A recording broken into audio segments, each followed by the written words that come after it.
Morning to night routine. সকালে উঠে অফিসের রান্না, বাকি সংসারের কাজ, সাথে অতিথি আপ্যায়ন সবটা একা হাতে সামলালাম। রাধে রাধে বন্ধুরা, কেমন আছো তোমরা সবাই? আশা করি ভীষণ ভালো আছো। আমরাও কিন্তু খুব ভালো আছি। আজকে হচ্ছে শনিবার, তোমাদের সাথে নিয়ে আজকের ব্লগটা শুরু করছি। সাথে থাকো, আজকের ব্লগটা তোমাদের খুব ভালো লাগবে। এখন বাজে সকাল 8টা থেকে তোমাদের সাথে ব্লগটা আজকে শুরু করছি। একদম রাত পর্যন্ত করবো, মানে সকাল 8টা থেকে রাত 10টা পর্যন্ত তোমাদের সাথে আজকের আমি ব্লগটা হচ্ছে শেয়ার করব। তো যাই হোক, সকালবেলা উঠে বাসি যা কাজকর্ম ছিল, মানে বাসি ঘর ঝাড় দেওয়া প্লাস উঠান ঝাড় দেওয়া, এই দুটো কাজই কিন্তু বাবানের পাপা করে দিয়েছে আজকে। যেহেতু আমার সকালবেলা একটু মাথা ব্যথা করছিল, মানে শুয়েছিলাম অনেকক্ষণ, ভেবেছিলাম হয়তো আজকে সেরকম কোনো কাজকর্মই করতে পারবো না, শরীরটা একটু খারাপ লাগছিলো দেখে অনেকক্ষণ আমি শুয়েছিলাম, সকালবেলা উঠিনি। তো আমি বাবানের পাপাকে বাবানের পাপা এসে আমাকে বললো যে কেন উঠছি না। তখনও আমি বললাম কি মাথাটা একটু যন্ত্রণা করছে, ভালো লাগছে না। তো ওই আবার কিছুক্ষণ আমার মাথাটা একটু টিপে দিল, আসলে মাথার যন্ত্রণা হলে ওই আমার সুন্দর টিপে দেয়। তো মাথাটা টিপে দিয়ে ওই উঠে সব মানে বাসি কাজগুলো সেরে নিল আর আমি শুয়েছিলাম। তারপর 8টার দিকে উঠলাম, উঠে তারপরে ফ্রেশ হয়ে বাসি কাপড়টা পাল্টে চলে গেলাম রান্নাঘরে। তো বাবানের পাপা একটু দোকানে গেছিলো, সামনে মুদিখানার দোকানে হচ্ছে সয়াবিন আনতে, সয়াবিন রান্না করব, তার জন্য সয়াবিন আনতে গেল। তারপরে কেক দেখতে পেয়ে আবার নিয়ে আসলো 1 প্যাকেট কেক, মানে পুরোটাই নিয়ে এসে রাখলো। তো আমি আবার সবাইকে মানে দিলাম আর কি, বাবানের পাপাকে একটা দিলাম আর বাবানকে দিলাম। আমি খাইনি, কারণ আমার ভালো লাগছিল না, শরীরটা একটু খারাপ লাগছিল, মাথার যন্ত্রণা করছিল। তো ভাবছিলাম হয়তো কাজকর্ম করতেই পারবো না, বাবানের পাপাকে দিয়েই রান্না করাবো আজকে। তার মধ্যে আজকে বাবানের পাপার ছুটি আছে, সেই জন্য অতটা মানে তাড়াহুড়ো করলাম না, নইলে আরও সকালবেলা উঠে রান্না করতে হতো, যেহেতু যতই শরীরটা খারাপ হোক কাজকর্ম একটু মানে করতেই হতো। তো যেহেতু বাবানের বাবা বললো আজ স্কুলটা ছুটি আছে, তো আমি ভাবছিলাম মাথা যন্ত্রণা করছে, শুয়েই থাকি, তুমি একটু সেদ্ধ ভাত করে নিও, তো বাবানকে খাইয়ে স্কুলে নিয়ে যেও, মানে বাবানকে খাইয়ে দেবো, স্কুলে চলে যাবে সেদ্ধ ভাত খেয়ে। তারপর দেখলাম আস্তে আস্তে না একটু বেলা হচ্ছে, তো শরীরটা একটু ভালো লাগছে, মাথার ব্যথাটা কমেছে, ওই একটু টিপে দিল, ভিক্স লাগিয়ে দিল, ভালো লাগলো। তারপরে হচ্ছে উঠলাম 8টার দিকে, উঠে তো ভাবলাম কি তাড়াতাড়ি করে রান্নাটা বসিয়ে দিই, যেহেতু বাবানের স্কুল আছে, রান্নাটা করে নিয়ে পর কাজগুলো করতে পারবো যে কাজগুলো আছে। আর তার মধ্যে তো বাসি কাজ বাবানের পাপাই করে দিয়েছে। আর রান্নাঘর তো সবসময় আমি রাতেই সবসময় পরিষ্কার পরিচ্ছন্ন করে রাখি, একদম রাতে যে এঁঠো বাসন থেকে শুরু করে রান্নাঘর ওভেন পরিষ্কার করা সবটাই আমি রাতে করে রাখি। কখনোই আমি রাতে এঁঠো বাসন রেখে দিই না, সেই যতই রাত হোক, যতই ঠান্ডা জল হোক, যাই হোক, রান্নাঘর সবসময় আমার পরিষ্কার পরিচ্ছন্নই থাকে, রাত্রেবেলা করে আমি সেটা করে রাখি। অবশ্য এঁঠো বাসন কিন্তু কখনোই রাখতে হয় না রান্নাঘরে, অন্তত যদি খুব মানে সমস্যা হয় মাজতে, তাহলে কিন্তু বাইরে রাখতে হয়। কখনোই বাইরে বলতে অন্য কোথাও রান্নাঘরে রাখাটা ঠিক না, আমি যেটা শুনেছি আর কি, যেটা জানি সেটাই বললাম। তো যাই হোক, তো চলে আসলাম রান্নাঘরে এসে, তারপরে হচ্ছে ভাত বসিয়ে দিয়েছি, সয়াবিনটা সেদ্ধ করে নিয়েছি, বেশ অনেকগুলোই সয়াবিন এনেছি, কিছুটা রাখলাম আর কিছুটা রান্না করব। তো যাই হোক, এদিকে সেদ্ধ করে নিয়েছি, আর ওদের আবার কেক খাওয়া হয়ে গেছে, বাবা এসে হাত ধুলো প্লেটটা রেখে, মানে ওর একটা অভ্যাস হয়ে গেছে, মানে যেটা আমি শিখিয়েছি আর কি, যা কিছুই খাক না কেন, ধরো একসাথে ভাত খেলে সেই থালাটা আমি উঠাই, আবার যদি ও একা একা ভাত খায় তখনই কী করি বলতো, ওকে দিয়ে আমি থালাটা ওঠাই, মানে একটু একটু করে শেখাই আর কি। ও তার মধ্যে অন্য যা কিছুই খাক, ধরো ছাতু মুড়ি কেক, মানে যখন যেটা আর কি, সারাদিন কিছু না কিছু খেলে ওর সঙ্গে সঙ্গে কী করবে, খাওয়া দাওয়া শেষ করে সেই প্লেটটা বেসিনে রেখে হাত ধুয়ে কিন্তু যাবে, সেটা আমি ওকে শিখিয়েছি। কখনো আমি এটা বলি না যে তুমি খেয়ে দিয়ে ওখানে প্লেটটা রেখে চলে যাও, আমি সবসময় বলি, মানে এটা কয়েকবার শেখানোর পর ওটা মানে চলে এসছে আপনি নিজের মধ্যে, যে আমাকে খেয়ে দিয়ে প্লেটটা বেসিনে রাখতে হবে। তো সেই জন্য নিজে খেয়ে দিয়ে নিজের প্লেটটা হচ্ছে বেসিনে রেখে দিল আর কি, নিয়ে এসে। তো যাই হোক, অনেক সময় একা খেলে তখন ওকে দিয়ে আমি বলি যে এঁঠোটা উঠিয়ে বেসিনে থালাটা রাখো, তারপর এঁঠোটা মুছে না, ও কিন্তু সেটা সুন্দর করে, যেহেতু কাপড়টা ভেজাই থাকে, ও সুন্দর করে খেয়ে মানে মানে থালাটা বেসিনে রেখে তারপরে সুন্দর করে গিয়ে এঁঠোটা মুছে রাখে, তারপর হাত ধুয়ে নেয়, মানে থালা তো আর মাজতে পারবে না, আর মাজতে দিবও না অবশ্য। তো এই কাজটা টুকিটাকি কিছু কাজকর্মগুলো শেখাই আমি ওকে দিয়ে, মানে আমি সামনে থাকলে সব কিছু মানে মোটামুটি করে। তো যাই হোক, তো এইদিকে হচ্ছে আমি রান্না করছি, সয়াবিনের সব কিছু যা যা লাগে রেডি করে নিয়েছি। তো ওইদিকে রান্নাবাড়ি করছি, এখানে গামলার মতো অনেকগুলো বাসন জমে গেছে, মানে রাত্রিবেলা মেজে রেখেছিলাম, তো সেই বাসনগুলো ভাবলাম হচ্ছে গুছিয়ে রেখে দিই আপাতত, এর একটার মধ্যে গুছিয়ে রাখলে দেখতেও ভালো লাগে, তো সেই জন্য সবটা হচ্ছে গুছিয়ে নিচ্ছি। তো আজকে আবার ননদ আসবে, কালকের ব্লগে বলেছিলাম কালকে আসবে, কিন্তু কালকে আসতে পারিনি, আজকে আসবে। তো সেই জন্য একটু সবটাই একা একা সামলাতে হবে, সব কিছু করতে হবে, রাতে রান্নাবাড়ি থেকে শুরু করে। তো যাই হোক, এদিকে আমি সবটা হচ্ছে গুছিয়ে নিচ্ছি। আসলে কি বলো তো, কালকে আসার কথা ছিল, তো কালকে আসলো না, বললো শরীরটা একটু খারাপ লাগছে, তো সেই জন্য আসেনি, আজকে আসবে। তো এসে প্রথমে আমার শ্বশুরবাড়িতে যাবে আর কি, যেহেতু আমার বাড়ি থেকে আর আমার শ্বশুরবাড়ি 1.5 কিলোমিটার আর কি, আমার বাড়ি প্রথমে পরে, আমার শ্বশুরবাড়ি একটু পরে, 1.5 কিলোমিটারের ডিফারেন্স আর কি, বেশিটা খুব কাছাকাছি। তো প্রথমে ওখানেই যাবে, ওখান থেকে দেখাশোনা মানে আমার শাশুড়ি মায়ের সাথে দেখাশোনা করে এসে তো দিদিকে বলছিলাম, তো বললো যে আমি 10টার দিকে মানে ওখানে গেছি আর কি। 10টার দিকে এসে আমাদের এখানে হচ্ছে কটা 4টার দিকে না, ঠিক ওই 3:40 কি 3:30 ধরো এরকম টাইমে আমাদের বাড়িতে এসেছিলো, মানে আসবে আর কি। তো যাই হোক, এদিকে ভেবেছিলাম কালকে তো অনেক কিছু রান্না করে রেখেছিলাম, যেহেতু সকাল সকাল আসবে বলছিল, তো বললো যে বিকেলে যাবো। তো যাই ভাবলাম যে বিকেলবেলা তো এসে তো আর খাওয়া দাওয়া করবে না, কারণ ওই টাইমে তো আর ভাত খাবে না, তো সেই কারণে দিদির জন্য রান্নাবাড়ি সেরকম কিছুই করিনি। সকালবেলা যা করবো রাত্রেবেলা করবো। তো অবশ্যই রান্নাবাড়ি করছি, যদি মানে খেতেও অসুবিধা হতো না, যেহেতু ডাল রাত্রে বলেছি, কালকে ডাল করেছিলাম, পনির করেছিলাম, শাক করেছিলাম, সেগুলো কিন্তু থেকেই গেছে, ডালও থেকে গেছে, যেহেতু একটু বেশি করে করেছিলাম, তো সেই কারণে থেকেই গেছে। দিদি আসবে বলে, দিদি ননদ বলতে গেলে আমার হচ্ছে মাসির শাশুড়ির হচ্ছে মেয়ে, যেহেতু আমার নিজের ননদ নেই, মাসির শাশুড়ি, মামা শ্বশুর এদেরই মেয়ে যারা আছে ওরাই মানে ওরাই আর কি, মানে সবাই মানে বাবানের বাবার থেকে বড়, সবাই দিদি হয়, ছোট একজনও নেই, যে কটা ননদ আছে সবটাই বড় বাবানের বাবার থেকে। তো যাই হোক, এদিকে কাজকর্ম করছি, আর সকালবেলা তো বিছানা উঠাইনি, তাড়াতাড়ি উঠে রান্নাঘরে চলে গেছিলাম, তো সেই জন্য সব কাজই একটু আগে পরে করে করতে হচ্ছে আজকে আমাকে। তো সেই কারণে ওইদিকে রান্নাবাড়ি করছি, আর এইদিকে হচ্ছে আমি বিছানা গোছাতে চলে এসেছি। তো যাই হোক, তো দিদি আসবে, কারণ আবার হচ্ছে এসে থাকবেও না বললো, খুব জোরাজুরি করে আজকে রেখেছিলাম, যেহেতু হচ্ছে কি হয়েছে বলো তো, আমার মাসি শাশুড়ির হচ্ছে 4টা মেয়ে, তো একটা মেয়ে হচ্ছে মারা গেছে, যার বিয়ে হচ্ছে পাটনাতে বিয়ে হয়েছে, তো সেখানে আবার যাবে, মানে যখন মারা গেছিলো তার আগেই অসুস্থ ছিল, তো ওরা গেছিলো, যাওয়ার পর দেখেছে তো ওরা থাকতে থাকতেই মারা গেছে, তো মারা যাওয়ার পরের দিন আবার চলে এসছে বাড়িতে। তো যেহেতু আবার যেটা হচ্ছে মানে শ্রাদ্ধ বা যেগুলো কাজ থাকে মারা যাওয়ার পর, তো সেই জন্য আবার যাবে হচ্ছে সোমবার দিন যাবে আর কি, সোমবারে ট্রেন আছে, তো আমাদেরও বলেছিল যেতে, ওখান থেকে আরও অনেকেই যাবে, আমার ওই ননদ যাবে, তো আরেকটা ননদ যাবে, যেহেতু ওর বোন আছে 4 বোন, 3 বোন আছে, তো যেহেতু এক বোন তো মারা গেল, তো তাদের ছেলে মেয়ে সবাই যাবে। তো আমাদেরও বলেছিল যাওয়ার কথা, যেহেতু বাবানের পাপার ছুটি ছিল না এই সময়, যেহেতু পাটনা, তো ওখানে গেলে 3-4 দিনের ছাড়া আসা যাবে না, যেতে আসতে একদিন, তারপর কাজের 2 দিন, তো এরকম 4 দিন প্রায় লেগেই যাবে আর কি। তো সেই জন্য বাবানের পাপা অতদিন তো ছুটি এখন পাবে না, যেহেতু বছরের শুরু কেবল অনেক চাপে আছে, একটু অসুবিধা অফিসের কাজে, তো সেই কারণে একটু কাছে হলে ধরো একদিন দিনে গেলাম, বা আজকে গিয়ে কালকে চলে আসতে পারলাম, তাহলে ঠিক আছে, মানে ঠিক ছিল। তো সেই কারণে হচ্ছে যাওয়া হলো না, আমরা বলেছিল যেতে, কিন্তু আমরা যেতে পারবো না, ওরা হচ্ছে যাবে সোমবার ট্রেনে যাবে, তো সেই কারণে যাওয়ার আগে একটু দেখা করতে এসেছিলো। তো যাই হোক, আসবে। তো এদিকে আমি হচ্ছে রান্নাবাড়ি করছি, এদিকে বাবা ছেলে দুজনে মিলে পড়াশুনো করছে, এতক্ষণ মানে কেক খেলো, তারপর টিভি দেখলো কিছুক্ষণ বাবান, তারপরে যে বাবানের পাপা হচ্ছে কিছু ল্যাপটপে নিয়ে বসেছে, কিছু কাজকর্ম করছে, সাথে বাবানকে পড়াচ্ছে, যেহেতু বাবানের পাপা একটু অফিসের কাজকর্ম আছে, আর বাবানের হচ্ছে কোশ্চিনগুলো হচ্ছে না, কি করে বলো তো, ল্যাপটপে কিন্তু কোশ্চিনগুলো বাবানের হচ্ছে করে নেয়, যেহেতু হচ্ছে বাবানের মানে স্কুলে যেগুলো পড়াশোনা মানে খাতায় যেগুলো পড়ায় সেগুলো যেহেতু পরীক্ষাতে দেয় খাতা থেকে, প্রতিদিন এই জন্য স্কুলে পাঠাতে হয়। আর যেদিন ধরো বাবানকে স্কুলে কোনো কারণে পাঠাতে পারলাম না, তখন কী করে বাবানের কোনো ফ্রেন্ডের মা থাকে তাদের কাছ থেকে কিন্তু আমরা হোয়াটসঅ্যাপে পড়াগুলো নিই, সেটা সবাই নেয়, বাবান যেদিন যায় বাবানের থেকে নেয়, বা বাবান না গেলেও যে ফ্রেন্ডের মা আছে সবার সাথে তো পরিচিত, তোমার যে কত ফ্রেন্ড আছে, তো যাই হোক ওদেরকে বলি, ওরা হোয়াটসঅ্যাপে পাঠিয়ে দেয়, এভাবে কিন্তু পড়াগুলো নেওয়া হয়, কারণ সেই পড়া থেকে কিন্তু পরীক্ষাতে কোশ্চেনগুলো দেয়, বইয়ের থেকে তো দেয়, মানে বইয়ের পড়াগুলোই পড়ায়, কিন্তু যেগুলো খাতাতে পড়ানো হয় সেগুলোই কিন্তু মানে পরীক্ষার সময় দেয়। তো সেই কারণে একদিনও মিস করা যায় না, প্রত্যেক দিনের পড়া মানে স্কুল তো পাঠাতে হয়, আর যেদিন অসুবিধা হয় সেদিন হচ্ছে ওই মানে কারো থেকে নিয়ে রাখতে হয়। তো যেদিন যেগুলো মানে পড়ানো হয় সেগুলো বাবার পাপা কী করে আগে থেকে হচ্ছে ল্যাপটপে বসে বসে কোশ্চেনগুলো করে রাখে, তো পরীক্ষার আগে কী করে ওগুলো প্রিন্ট করে নিয়ে আসে, সেগুলো বাবান বাড়িতে বসে বসে করে, তাহলে আর খাতায় লিখে সেগুলো প্র্যাকটিস করানোর দরকার নেই, ওই প্রিন্টগুলো দেখে দেখে বাবান করে নেয়, আর যেগুলো উত্তর থাকে পাশে ছোট অল্প সেগুলো কোশ্চেন মানে ওই প্রিন্টের মধ্যেই করে নেয়, নইলে হচ্ছে কোশ্চেনগুলো দেখে দেখে বাবান হচ্ছে খাতাতে করে, তাহলে এটা সুবিধা হয়, আমাদের বারবার লিখতে হয় না, সেই কারণে এভাবেই হচ্ছে পড়াশুনো করানো হয় বাবানকে। তো যাই হোক আগে থেকেই সেগুলো রেডি করে রাখে বাবানের জন্য। তো যাই হোক সুলতানা দিদিভাই বলেছে, আপু ভিডিওটা খুব ভালো লাগলো, তোমার প্রত্যেকটা ভিডিও খুব সুন্দর হয়, কালকের ভিডিও দেখতে পারিনি আপু, আমার ছেলেকে স্কুলে ভর্তি করেছি, এখন খুব ব্যস্ত আছি, একদম সময় পাই না, তার উপর বাড়িতে তো অনেক কাজ আছেই, যতটুকু সময় পাই সেই সময় ছেলেকে পড়াই লেখা শেখাই, আপু তোমার তোমার ছেলেকে বর্ণমালা লেখা কিভাবে শিখিয়েছো বলো একটু আপু, উপকার হবে বললেন। তো যাই হোক, অবশ্যই বলবো, কেন বলবো না, আমি যেভাবে শিখিয়েছি সেভাবেই বলবো। আসলে সত্যি কথা বলতে বাবানের না ছোটোবেলা থেকে সেরকম কোনো অসুবিধা হয়নি।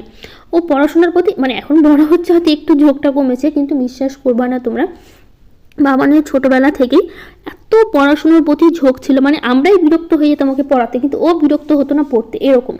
মানে ও মানে ধরো ছোটোবেলায় যে বর্ণমালার বইগুলো হয়, অ আ ছড়া যেগুলো বইগুলো থাকে, ABCDর বইগুলো, সেগুলো বইও কিন্তু ছোটোবেলা থেকে কিনে দেওয়া হয়েছে। সেই বইগুলো এনে জোর করে আমাদের হাতে ধরিয়ে দিত পড়ানোর জন্য, মানে আমরা পড়াতে বিরক্ত হয়ে যেতাম এরকম। মানে পড়াতে পড়াতে আমাদের নিজেরও খারাপ লাগতো, আমরা বলতাম আর পড়তে হবে না, কিন্তু ওকে পড়তেই হবে, মানে পড়ার জন্য মানে এক প্রকার কান্নাকাটি করতো, এরকম ছিল ছোটোবেলায় ওই। তো যাই হোক, আমার বাবানকে কিন্তু খুব ছোটো থেকে আমি পড়াশুনো শিখিয়েছি। মানে তোমরা হয়তো বিশ্বাস করবে কি না জানি না, কিন্তু বাবানের কিন্তু যখন বাবানের 2 বছর বয়স, তখন কিন্তু বাবান মুখে মুখে বলতে গেলে ইংলিশে যত ওয়ার্ড আছে, মানে ধরো ফল ফুলের নাম, জীবজন্তুর নাম, সবই কিন্তু ওর মুখস্থ ছিল। মানে কোনো দিনই অসুবিধা হয়নি। ধরো অ আ থেকে ABCD 1 2 একে চন্দ্র এগুলো, তারপরে হচ্ছে ইংলিশে ফল ফুলের নাম বাংলাতে বলা, ইংলিশে বলা, এগুলো কিন্তু সব কিছু বাবা 2 বছরের মধ্যেই শিখে গেছিলো। মানে ওকে যদি কেউ মানে অনেক মানে যতগুলো আছে মানে অর্ধেকের বেশি আমি শিখিয়ে ফেলেছিলাম ধরতে গেলে, মানে যেগুলো সবসময় বলা মানে পড়া হয় সেগুলো বাচ্চাদের, সেই ধরনেরগুলো সব কিছু কিন্তু ওকে আমি আগে থেকেই শিখিয়ে দিয়েছিলাম, কারণ ছোটোবেলা থেকে বাবানকে আমি পড়াতাম। বাবানের বাবা কিন্তু কখনো পড়ায়নি, এখন বাবানের বাবা পড়ায়। বাবান কিন্তু ছোটোবেলা থেকে আমি সব কিছু শিখেছি 2 বছরের মধ্যে সব কিছু। আর ও 3 বছর হতে না হতে বাবান কিন্তু ওর অ আ লেখা ABCD 1 2, ধরো সবটা তো আর পারতো না, 1 থেকে 20 পর্যন্ত ধরো ABCD 1 2, 3 বছরের আগেই কিন্তু ওর হাতের লেখা মানে শিখিয়ে দিয়েছিলাম আমি। অ আ লেখা সব কিছু ওকে কীভাবে শেখাতাম বলো তো, প্রথমে তো বই থেকে ও সব কিছু চিনে ফেলতো, কীভাবে কী আছে প্রথম মানে ধরতে গেলে অনেক সময় বাচ্চাদের সিলেটে লেখা শেখানো হয় হাতে ধরে ধরে ঘুরিয়ে ঘুরিয়ে, কিন্তু বাবানকে না আমি সবসময় কলমেই মানে খাতা কলমেই শিখিয়েছি, সিলেটে খুব কম, হয়তো প্রথম সিলেট কিনা হয়েছিল, কিন্তু ধরতে গেলে ওর জন্য সেরকমভাবে সিলেট কখনো ব্যবহারই করিনি আমি। ধরো কয়েকদিন ওর হাতে ধরে ধরে একটু ঘুরিয়ে দিয়েছি, তারপরে হচ্ছে আমি ওকে কী করতাম, খাতা দিয়ে বেশি শেখাতাম, বড় বড় খোপ করে দিতাম, হাতে হচ্ছে পেন্সিল ধরিয়ে দিতাম। ও মানে ধরতে গেলে হচ্ছে ওই বললাম আমি সিলেটে মানে শিখেনি বললেই চলো, ও যা শিখেছে খাতা কলমেই শিখেছে, সিলেট পেন্সিল দিয়ে শিখেনি। তো যাই হোক, মানে খাতাতে বড় বড় খোপ করে দিতাম, তারপর হচ্ছে ওর মধ্যে আমি দেখিয়ে দিতাম হাত দিয়ে যে এভাবে এভাবে লিখো, বড় হাত ধরে ধরে দিয়ে একবার দেখিয়ে দিলে ও সহজেই পেরে যেত, এরকম না যে অনেকবার আমরা যেরকম ছোটোবেলায় শিখেছি একটার উপর দিয়ে বারবার দাগাতে হতো তারপরে শিখতে হতো। প্রথম ওকে একটু দিতাম, বড় বড় করে লিখে দিতাম, ওর উপর দিয়ে একটু দাগাতো, ও মানে ওর কী হয়েছিল সহজে শিখে গিয়েছিলো, তো সেই জন্য আমার আবার ওকে সমস্যা হয়নি শেখানোর জন্য। তো এভাবেই শিখিয়েছি, হয়তো সবার ক্ষেত্রে একই রকম হয় না। তো আমি যেভাবে শিখিয়েছি বাবানকে সেভাবেই বললাম, মানে ছোটো বড় বড় খোপ করতাম, মানে যেগুলো সাদা খাতাগুলোর মধ্যে, তারপর ওর মধ্যে লিখে দিতাম, ওর উপর দিয়ে লিখতে বলতাম, ও লিখতো, মানে সহজেই শিখে ফেলেছিল। তারপরে ও যেটা পারতো না সেটা কী করতাম বলো তো, ও হাতে দেখে দেখেই হচ্ছে আমি বলে দিতাম হাত দিয়ে এভাবে এভাবে লিখো, বড় হাত ধরে দিতাম, এভাবে এভাবে লিখতে বলতাম, ও সেভাবে লিখতো। আর যেহেতু ওর আগে থেকে পড়াগুলো মুখস্থ ছিল, আর ওর বর্ণমালাগুলো না ওর হচ্ছে ধরো ও কিন্তু না দেখেই বেশি লিখতো, দেখে দেখে বেশি লিখতে হতো না, ওই বর্ণমালাগুলো ও হচ্ছে মনে রাখতো যে এটা এভাবেই হবে, এটা এভাবেই হবে, বা এটার পরে এটা হবে। ও সেই জন্য খুব একটা সমস্যা হয়নি ওকে নতুন করে শেখানোর সময়। তো যাই হোক, যেভাবে হচ্ছে শিখিয়েছি সেভাবে বললাম, আসলে আমাকে অতটা কষ্ট করতে হয়নি ওকে ছোটোবেলা থেকেই। কিন্তু যাই হোক, এদিকে সকালবেলা থেকে সব কাজ করলাম, আজকে স্নান পুজোটা করেছি অনেকটা দেরি করে, যেহেতু সকালবেলা উঠে বললামই এত সমস্যা ছিল। তো ওইদিকে বাবানের বাবা তো কখন নিয়ে চলে গেছে বাবানকে স্কুলে, খাওয়া দাওয়া রান্নাবাড়ির পরে খাওয়া দাওয়া করে তারপরে চলে গেছে বাবা ছেলে। বাবানকে নিয়ে আসা আজকে বাবানের বাবার দায়িত্ব, যেহেতু আমার কোনো আজকে যাওয়া আসা হবে না, এমনি তো বেশি যাওয়া আসা হয় না বাবানের বাবার, যেহেতু ওই টাইমটাতে ছুটি হয়ে যায় সেই কারণে। তো যাই হোক, এখন হচ্ছে বাবানের বাবা বাবানকে পড়ায়, যেহেতু আমি প্রথম মানে ওকে বেশি পড়িয়েছি, ধরো এই বাড়িতে আসার পর যতদিন ধরে এসে ধরো 2 বছর ধরে বাবানের বাবা বাবানকে পড়াচ্ছে, যেহেতু বাড়ির কাজকর্ম নিয়ে একটু ব্যস্ত থাকি, একা একা তো বুঝতে পারছো সংসারের কাজকর্ম নিয়ে, যেহেতু সেই কারণে হচ্ছে বাবানের হচ্ছে পাপা হচ্ছে বাবানকে বেশি পড়ায়, আমার খুব একটা পড়ানো হয় না বললেই চলে। তো যাই হোক, এর আগে বলতে গেলে বৃহস্পতিবার হাট থেকে বাবানের বাবা এনেছিল এই মৌসুমিগুলো, তো এত টক, তোমরা মানে কি বলবো, এত টক, মানে একদম মনে হচ্ছে না কোনো ফল খাচ্ছি, মনে হচ্ছে কোনো টক জাতীয় কিছু খাচ্ছি, প্রচণ্ড টক, এমনিতে খাওয়া যায় না। একটা খেয়েছি, ওরা তো খেতেই পারে না, বাবানের পাপা বাবান তো খাবেই না। তো আমি আবার কী করেছি, ভাবলাম লবণ দিয়ে মেখে নিই, প্রথমে বাটিতে দেখালাম, আসলে লবণ দিয়ে হচ্ছে মেখে আমি খাচ্ছিলাম। তো বাবানের বাবা আমি বললাম একটা খাও, প্রথমে খাবেই না, বলছি খেয়ে দেখো খুবই ভালো লাগছে। একটা দুটো মুখে দিয়েছে, ওর বলছে ওরও নাকি ভীষণ ভালো লাগছে। তার প্রথমে বাটি তোর করে কেটে নিয়েছি অল্প করে, যেহেতু আমি একাই খাবো, জানি ও খাবে না। তারপর জোর করার পর খেলো, তারপর খাওয়ার পর বলছে ভীষণ ভালো লাগছে, আরও কয়েকটা কেটে এনে মাখিয়ে দাও। তো সেই জন্য আবার কতগুলো মানে মৌসুমি নিয়ে বসে, আরও কয়েকটা মৌসুমি রয়ে গেছে, একদিনে এতগুলো খাওয়া যাবে না। তো সেই জন্য এই যে মৌসুমিগুলো ছোট্ট ছোট্ট করে ফল কাটার মতো করে কেটে নিচ্ছি, নিয়ে এর মধ্যে দিব লবণ, মানে ঝাল দেবো না, মানে ভীষণ ভালো লাগছিলো খেতে রোদের মধ্যে। আর যেহেতু আজকে রোদ উঠেছে খুবই, এমনি সময় তো বাড়িতে একা একা থাকি, দরজা জানলা বন্ধ করে ঘরের মধ্যেই থাকা হয় আমার, খুব একটা বাইরে বেরোনো হয় না আমার।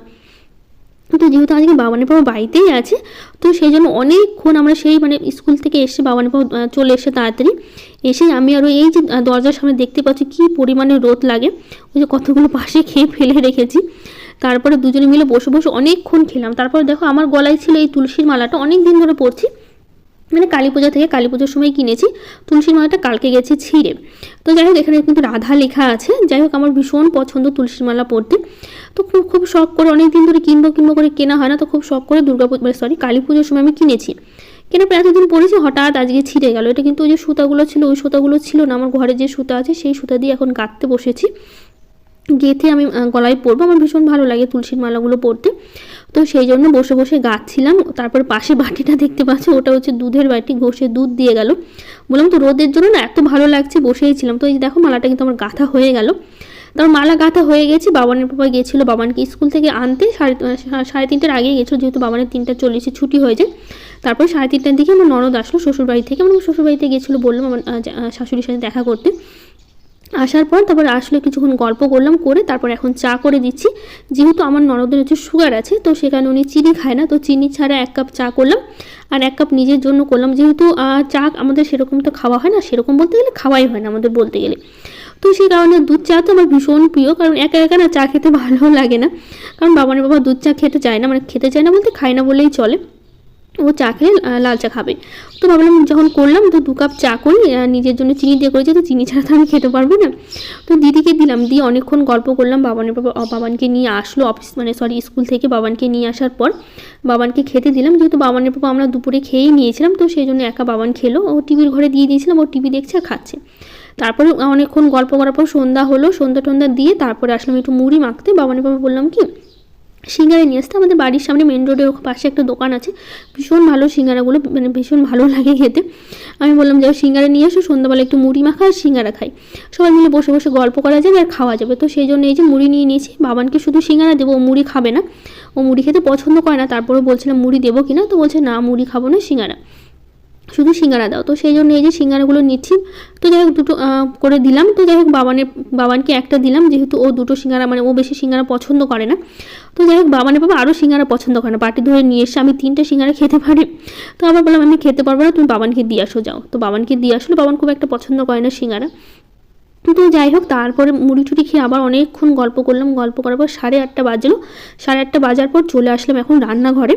এসে প্রথমে ভালো করে আটাগুলো মেখে নিয়েছি, আজকে রাতে করব লুচি, করব বেগুন ভাজা, আলু ভাজা, আর হচ্ছে একটু পনিরের তরকারি আছে, কালকে পনিরটা থেকে গেছিলো, সেটা সকালবেলা খাওয়া হয়নি, রেখেই দিয়েছিলাম। ডালটা খাওয়া হয়েছে, সয়াবিন দিয়ে খাওয়া হয়েছে, শাক দিয়ে, কালকে যেহেতু থেকে গেছিলো, তো সেই কারণে ভাবলাম হচ্ছে পনির আছে, আলু দিয়ে পনির দিয়ে করেছি, আর এক্সট্রা কোনো তরকারি করবো না, একটু বেগুন ভাজা করব আর করব হচ্ছে আলু ভাজা, এগুলো দিয়ে করবো। তো যাই হোক দেখো ফোন চালিয়েছি আমি, এদিকে আমি ফোনে হচ্ছে উপন্যাস শুনছি। তোমরা কেউ উপন্যাস শোনো কিনা অবশ্যই আমাকে কমেন্ট করে জানিও। বিশ্বাস করো ভীষণ পছন্দ উপন্যাসগুলো আমার, যে বাংলাদেশের যে উপন্যাসগুলো হয় সেগুলো আমার বেশি শোনা হয়। তো তোমরা যদি শুনে থাকো অবশ্যই কিন্তু আমাকে কমেন্ট করে জানিও তোমাদের পছন্দ কিনা। উপন্যাসগুলো আমার ভীষণ ভালো লাগে, আমার প্রত্যেক দিন আমি শুনি। তো এখন বাবানের বাবার ফোন, এটা বাবানের বাবা হচ্ছে একটু অফিসের কাজ করছে, ওর ফোনটা নিয়ে এসেছি, তারপর আমি ফোনে উপন্যাস শুনছি আর এদিকে রান্না করছি। আমার মনে হয় যত গান বা কোনো কিছু শুনতে শুনতে কাজ করলে না, আমার সত্যি কথা বলতে এত এনার্জি পাই, বিশ্বাস করবো না। মানে আমি সারাদিন যদি আমাকে কাজ করতে বলো, সাথে যদি ফোনে গান চলে বা আমি উপন্যাস শুনি, শুনতে শুনতে যদি আমাকে সারাদিন যদি বলো কাজ করতে, আমি 5 মিনিট যদি বসতেও না দাও, আমি তবুও রাজি আছি, কোনো সমস্যা নেই। এদিকে ফোনে উপন্যাস শুনবো বা গান শুনবো, শুনতে শুনতে আমি সব কাজ করবো, মনে হয় তখন এনার্জিটা এত পাই। কিন্তু বোবার মতো চুপচাপ বসে থেকে কাজ করতে না, তখন ভালো লাগে না আমার, মানে কেমন যেন একটা লাগে যে সারাদিন কাজ করছি। কিন্তু যদি ফোনে কিছু শুনি, গান ঠান, যে বললাম উপন্যাস, তাহলে কিন্তু এত এনার্জি পাই, এত ভালো লাগে তখন আমার কাজ করতে, মানে 1 মিনিটের জন্য বসতে না দিলেও আমার কোনো সমস্যা নেই, এরকম মনে হয়। তো যাই হোক লুচি ভাজা একদমই রেডি হয়ে গেছে। বেগুনগুলো কেটে আমি লবণ হলুদ আগে থেকেই মাখিয়ে রেখেছিলাম। আর হচ্ছে লুচিতেও সেরকম চিনি দেইনি, আমি দেইনি বললেই চলে, বেগুন ভাজাতেও চিনি দেওয়া হয়নি। যেহেতু বললাম যে আমার ননদের হচ্ছে সুগার আছে, সেই কারণে চিনি ছাড়াই আজকে আটাটা মেখেছি, কারণ লুচিতে একটু চিনি দিলে ভালো লাগে, কিন্তু অসুবিধার জন্য দেওয়া হয়নি। তো যাই হোক এদিকে লুচি ভাজা কমপ্লিট। আর এই দিকে হচ্ছে আমার বেগুন ভাজাও হয়ে গেছে। বেগুনগুলো সবকটা বেশ ভালো করে ভেজেছি। অনেক দিন পর লুচির সাথে বেগুন ভাজা আলু ভাজা খাওয়া হলো। বেশিরভাগ সময় তরকারিই খাওয়া হয়, কিন্তু অনেক দিন পরে এরকম লুচির সাথে বেগুন ভাজা আলু ভাজা খাওয়া হচ্ছে।